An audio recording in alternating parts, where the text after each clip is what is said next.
నమస్తే, welcome to Sakshi education. This is Ram. Bharat dynamic Limited's నుంచి 156 ఉద్యోగాలకు సంబంధించిన భర్తీకి నోటిఫికేషన్ విడుదలైంది. సో వీటికి సంబంధించినటువంటి ఎడ్యుకేషన్ క్వాలిఫికేషన్ ఏంది, ఏజ్ లిమిట్ ఏ విధంగా ఉండాలి, మరి ముఖ్యంగా వీటికి సంబంధించినటువంటి దరఖాస్తు ప్రక్రియ ఎప్పటి నుంచి ఎప్పటి వరకు జరగనుంది అనే విషయాల గురించి ఈ వీడియోలో పూర్తిగా తెలుసుకునేటువంటి ప్రయత్నం చేద్దాము. ముందుగా ఈ వీడియోని చూసినటువంటి ప్రతి ఒక్కరు కూడా ఈ వీడియోని తప్పకుండా లైక్ చేయండి. అలాగే మీరు ఇంకా సాక్షి ఎడ్యుకేషన్ యూట్యూబ్ ఛానల్ని సబ్స్క్రైబ్ చేసుకోకపోతే ఇప్పుడే సబ్స్క్రైబ్ చేసుకోండి. అయితే మనకు భారత్ డైనమిక్స్ లిమిటెడ్ నుంచి విడుదలైనటువంటి ఈ నోటిఫికేషన్ ఏదైతే ఉందో దీని ద్వారా మొత్తం 156 అప్రెంటిస్ సంబంధించిన ఉద్యోగాల యొక్క భర్తీకి ప్రాసెస్ అనేది జరగనుందనమాట. విద్యార్థులు చూసినట్టయితే అభ్యర్థులు ఐటీఐలో మీకు సంబంధిత రంగాలు అంటే ఏ రంగంలోనైనా సరే ఐటీఐ క్వాలిఫికేషన్ ఉన్నటువంటి అభ్యర్థులు ఎవరైతే ఉంటారో వారందరూ కూడా ఈ పోస్టులకు దరఖాస్తు చేసుకోవడానికి అర్హత కలిగి ఉంటారు. అయితే వీటికి సంబంధించినటువంటి వయోపరిమితి చూసినట్లయితే అభ్యర్థులకు మినిమం 14 సంవత్సరాలు, మ్యాక్సిమం 30 సంవత్సరాల వరకు వయసు ఉన్నటువంటి అభ్యర్థులు ఈ పోస్టులకు దరఖాస్తు చేసుకోవచ్చు.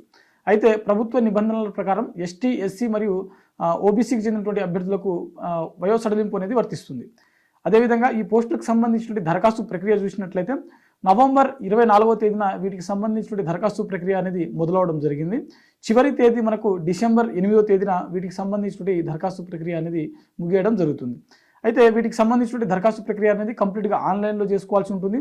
bdl.india.in అనే వెబ్సైట్ ద్వారా మీరు వీటికి సంబంధించిన దరఖాస్తు ప్రక్రియ అనేది కంప్లీట్ చేసుకోవచ్చు అనమాట. అయితే వీటికి సంబంధించినటువంటి ఎంపిక ప్రక్రియ ఏ విధంగా ఉంటుందనంటే మీకు ఇంటర్మీడియట్ అంటే ఐటీఐలో ఏదైతే ఉందో ఐటీఐ దాంట్లో సంబంధిత రంగాల్లో ఉన్నటువంటి అంటే ఫర్ ఎగ్జాంపుల్ ఫిట్టర్ అనుకోండి, ఫిట్టర్ పోస్టులకు దరఖాస్తు చేసుకున్నటువంటి అభ్యర్థులు ఎవరైతే ఉంటారో మీకు ఐటీఐలో ఫిట్టర్ సబ్జెక్ట్లో వచ్చినటువంటి మార్కుల ఆధారంగా మెరిట్ జాబితా అనేది తయారు చేయడం జరుగుతుంది. ఓకేనా? సో అంటే ఒక మాటలో చెప్పాలంటే మీకు ఐటీఐలో వచ్చినటువంటి మార్కుల ఆధారంగానే వీటికి సంబంధించినటువంటి మెరిట్ జాబితా అనేది తయారు చేయడం జరుగుతుంది.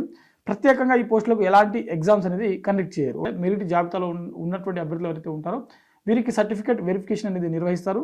ఆ తర్వాత డైరెక్ట్గా మీకు అపాయింట్మెంట్స్ ఆర్డర్స్ అనేది ఇవ్వడం జరుగుతుంది. సో ఇది మనకు భారత్ డైనమిక్స్ లిమిటెడ్స్ నుంచి విడుదలైనటువంటి 156 అప్రెంటిస్ ఉద్యోగాలకు సంబంధించిన భర్తీకి సంబంధించిన కంప్లీట్ డీటెయిల్స్ అనమాట. సో ఇది ఇవాల్టి వీడియో. మరిన్ని జాబ్ అప్డేట్స్ కోసం చూస్తూనే ఉండండి సాక్షి ఎడ్యుకేషన్.